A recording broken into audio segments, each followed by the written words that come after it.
Sir, इन 11 समझौतों में कुछ समझौते काफ़ी चर्चा में रहे हैं, तो मैं एक-एक कर इन समझौतों पर आप क्या सोचते हैं, ये समझना चाहूँगी। सबसे पहले एक नया वाणिज्य दूतावास। अच्छा है, पॉपुलर डिसीजन है, लोगों को आसान होगा, व्यापारियों को आसान होगा, लोगों का आदान प्रदान आसान होगा।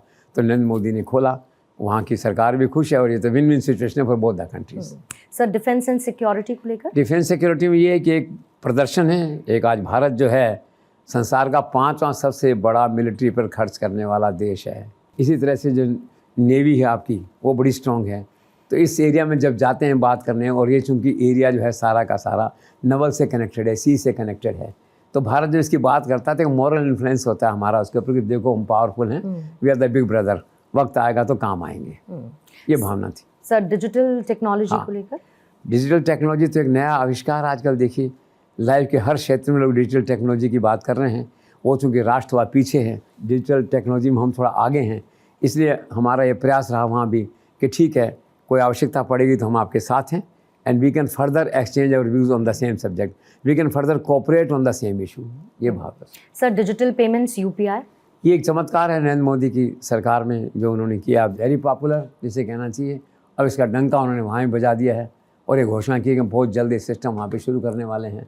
8 राष्ट्रों में पहले से शुरू कर चुके हैं। आप देखिए, सिंगापुर में कर चुके हैं, यूए में कर चुके हैं, कतर में कर चुके हैं, फ्रांस में कर चुके हैं, नेपाल में कर चुके हैं, लंका में कर चुके हैं, भूटान में कर चुके हैं, एंड सो ऑन। जो इस तरह से वहाँ पे तो एक बड़ा पॉपुलर मूव है और ये सुविधा वो वहाँ पे भी डेवलप करने जा रहे हैं, मलेशिया में। And sir, to promote trade in local currencies? पूरा प्रयास है उनका। कुछ राष्ट्रों के साथ तो किया ऑलरेडी। आप देखिए, रशिया के साथ मेजर एग्रीमेंट्स हुए हैं, तो प्रयास है कि इसके साथ भी हो। एक अच्छा है, दोनों देशों के लिए विन विन सिचुएशन है। तो let's see in the coming months इसमें कुछ न कुछ ठोस कदम भारत सरकार उठाएगी, ऐसा लगता है। सर, स्टार्टअप्स को लेकर? स्टार्टअप तो एक और चमत्कार है नरेंद्र मोदी का। आप देखिए, आज भारत जो है संसार में तीसरा सबसे बड़ा स्टार्टअप राष्ट्र हो गया है। लाखों युवक है ना स्टार्टअप खोलने लग गए हैं। अब सरकारी नौकरियों में लोग बहुत कम जाना पसंद करते हैं, अब अपना स्टार्टअप लेके, अपना काम लेके इसको शुरू करना चाहते हैं।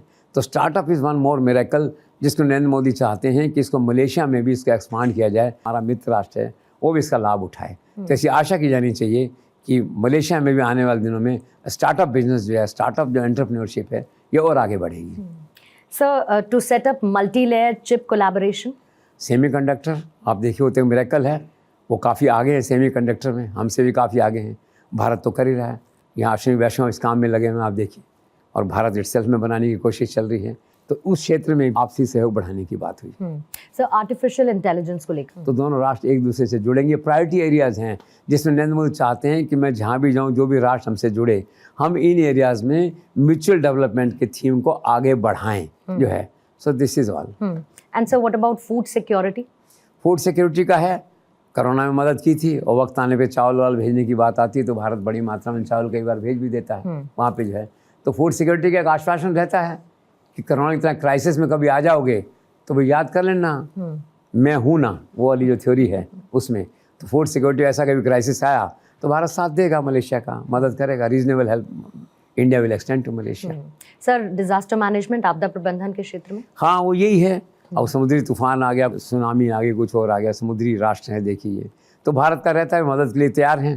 तो पहले से सोच के रखो ऐसा कुछ हो जाए तो हमें क्या करना है। It's a good initiative, good move, good gesture. और सर, स्वास्थ्य और चिकित्सा के क्षेत्र में समझौता? ये तो देखो बिल्कुल यूनिवर्सल है। सारे राष्ट्रों के साथ जहाँ समझौते हो रहे हैं, स्वास्थ्य की बात हो रही है, चिकित्सा की बात हो रही है कि आपके कोई नए आविष्कार हैं तो हमें बताइए, हमारे हैं हम बताएंगे। वक्त ज़रूरत पड़ेगी तो छोटा राष्ट्र है चूँकि वो मलेशिया जो है, तो हम वहाँ भी जो है एज ए बिग ब्रदर जो है हेल्पिंग हैंड एक्सटेंड कर रहे हैं कि इसमें ज़रूरत पड़े मदद की तो भाई बता देना। और सर, एजुकेशन के क्षेत्र में? एजुकेशन में काफ़ी स्ट्रॉन्ग है कनेक्टिविटी दोनों देशों के बीच में।